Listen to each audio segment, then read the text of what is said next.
Today we're going to be repurposing the Meade Microfocuser. So with my 10-inch scope, we used to be able to control this microfocuser by the handset, but what I'm going to be doing is taking the OTA out of the Meade 10-inch and going to mount it on the EQ6, so this won't work anymore. So inherent in the Schmidt-Cassegrain design, the primary mirror moves on a big baffle, and so in the process of moving it in and out, it does move around. In order to, and that's in the process of focusing. So the Meade Microfocuser means you can lock that that primary mirror and then use this very small incremental adjustment here in order to get fine focus. So from here to here.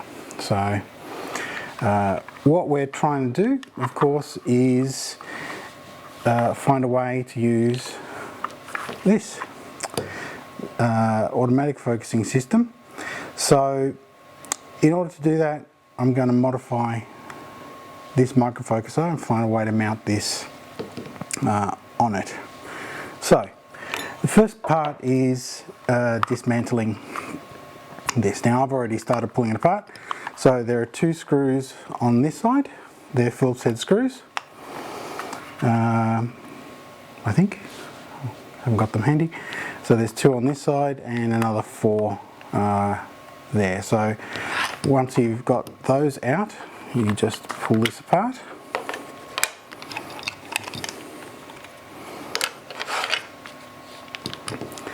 And we have now, this is the Crayford shaft here with gear, and this is the DC motor that controls it from here. So in order to get this pulled apart, we just need to undo this grub screw here a little.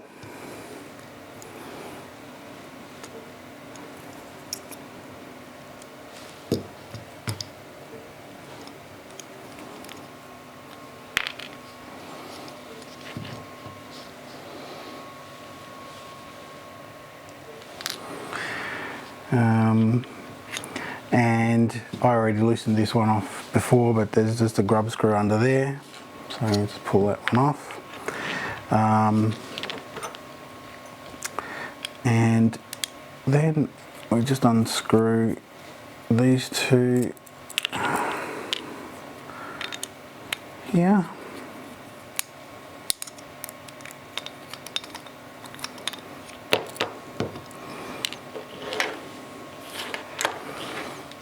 Okay, so we have now got something that we can use as a microfocuser. So if you can see here, that turns and moves this in and out. So there's about a ½ inch travel in total there. And what we need to do here is mount this onto here. So there we go, that's the spot.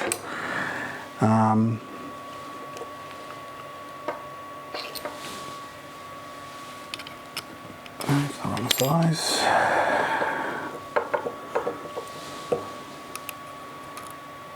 There. So this is just simply the adapter that is on, that comes with the AAF kit.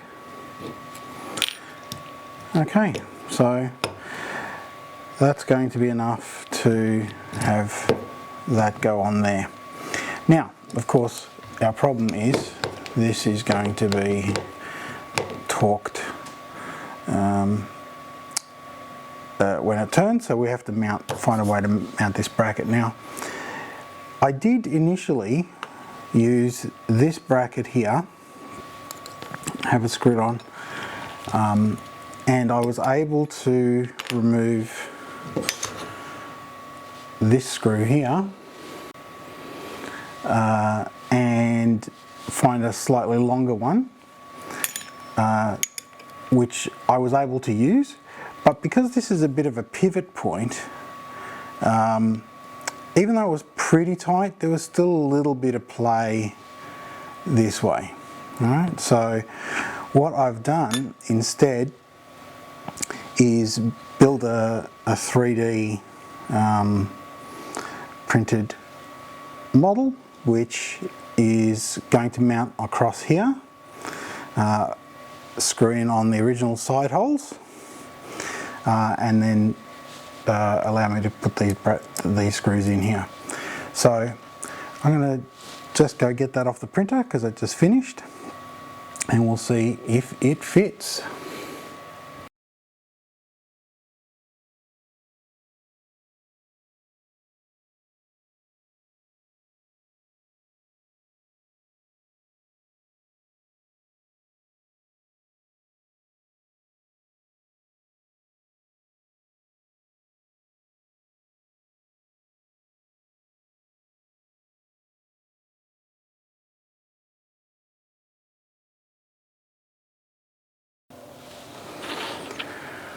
Alright, well, here's what printed. Let's see if we can get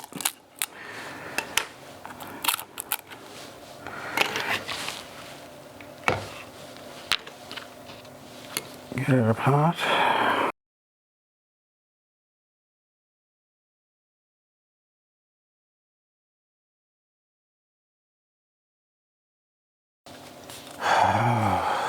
My CAD skills are not good enough. I've come out a little bit too high by about 2 or 3 mil.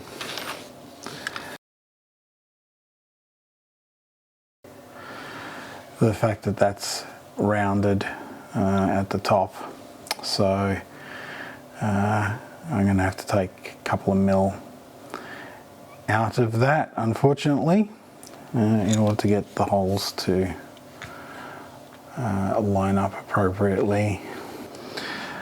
Okay, gonna try again.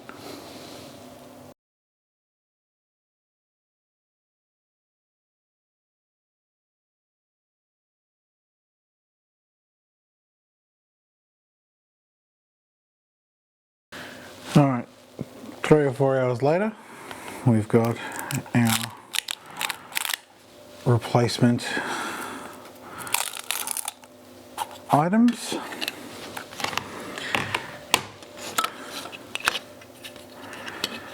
So let's have a look if we didn't make a mess of this time.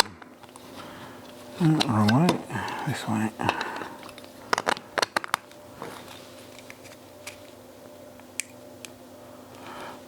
That's really nice. We've got the holes line up in there, and I've made that significantly thicker. So get these rafts off and we'll pick it up after I've done that. Okay, besides a few little nicks because I was being a bit haphazard with the plastic, we're good to go. So I've removed the rafts off there. We've now gone the thicker version of this so that we can avoid the bending is just really not going to happen. I'm going to try pretty hard there. So we're going to just make sure that these screw holes in there are just opened up a little. Just make sure we can get them in. It looks pretty good.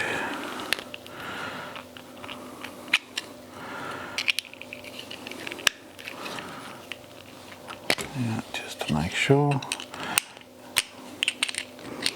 Okay. So These 4 screws here were the original ones that kept the original case on the microfocuser. So let's get that mounted.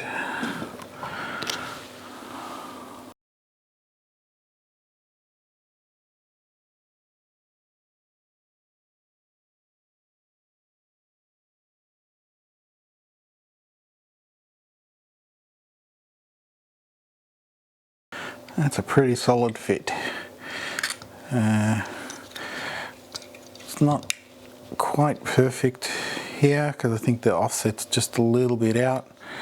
Maybe I could clean up the edges a little, sand it off and make it just a bit of a tighter fit, but that's not going anywhere. There's no twist in that at all. So next is getting this in.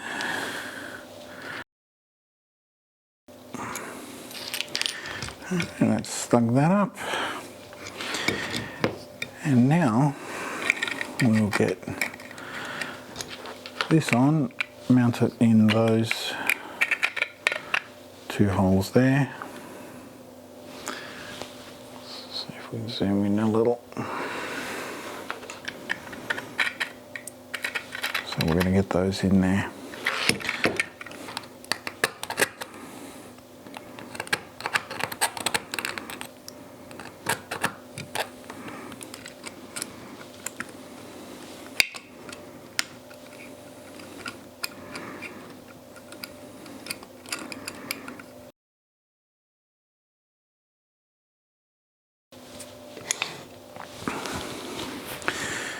Okay, so those 2 are in, but not completely snugged up.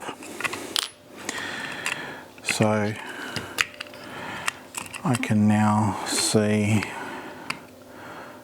what my position needs to be. Okay, so I could have probably centered it and it would have been really close there. It's not quite as flush, but maybe next time I'll build it and have the 2 pieces joined. But what I'm going to do this time is just simply super glue it, because that is the right kind of adhesive for the PLA from the printer.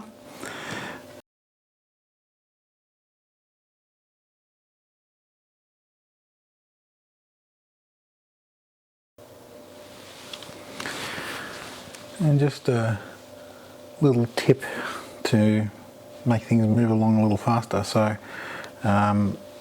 when I put the super glue around the outside, it absorbs quite well underneath because of the pattern in here. But it takes quite a while to dry, so blowing on it helps, but what actually makes it set is moisture. So the moisture in your breath does help, but just a tiny little bit of water, I just sort of drizzle a tiny bit around with a tiny syringe, just helps it go off a little quicker, just so it sets. Now, as you can see, it's still not dry, but just putting a bit of tape just sets it off, so it'll go hard. So I'm going to basically leave that be for a while. I'm going to clean up all the mess here and lots of bits of plastic, and we'll get on to dealing with showing how to configure the EAF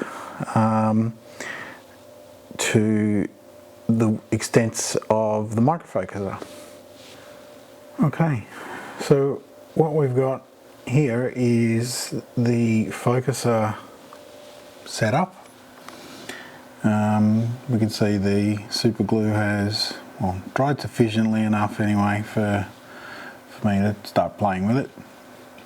We've hooked up the focuser to 12 volt power here, the USB connection to the computer, and that's just a temperature probe that I would normally have hanging off the side of the OTA.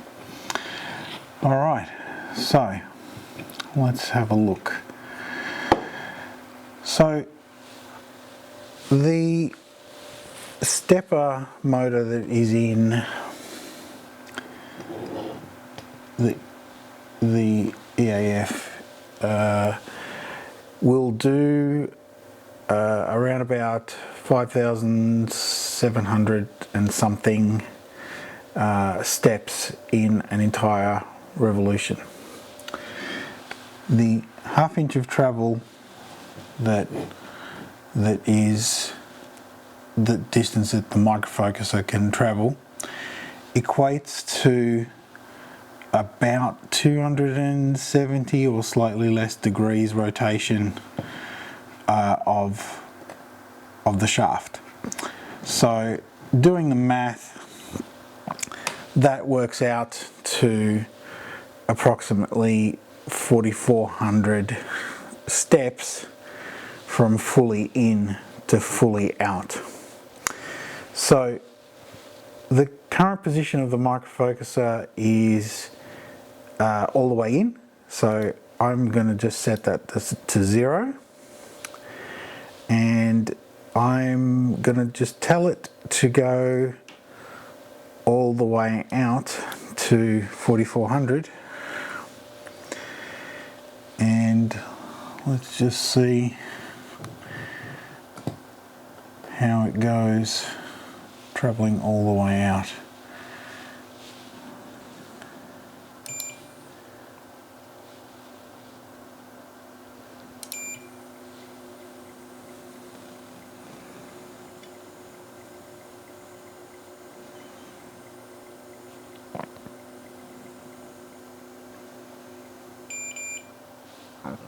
Okay.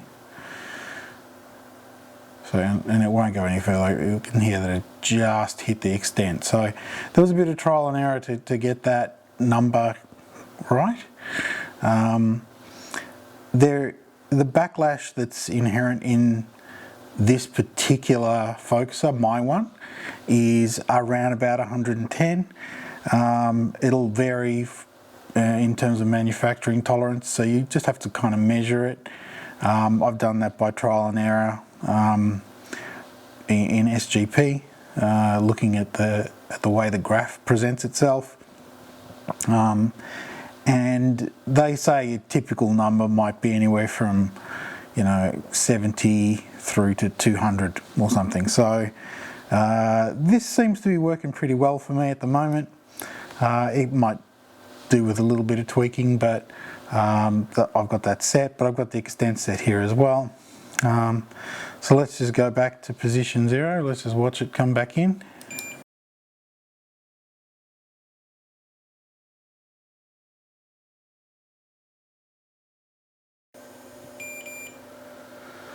I think the thing that's the most important to note in what we've done here is noticing that it didn't go past the extents, and there was no real flexure outside of what's available in the coupler here. In terms of torque left to right, I have to bend it pretty hard. That's a lot of force to make that happen. Okay, so that's how we're going to mount the microfocuser, repurposed from Meade, onto the SCT using this automatic focuser.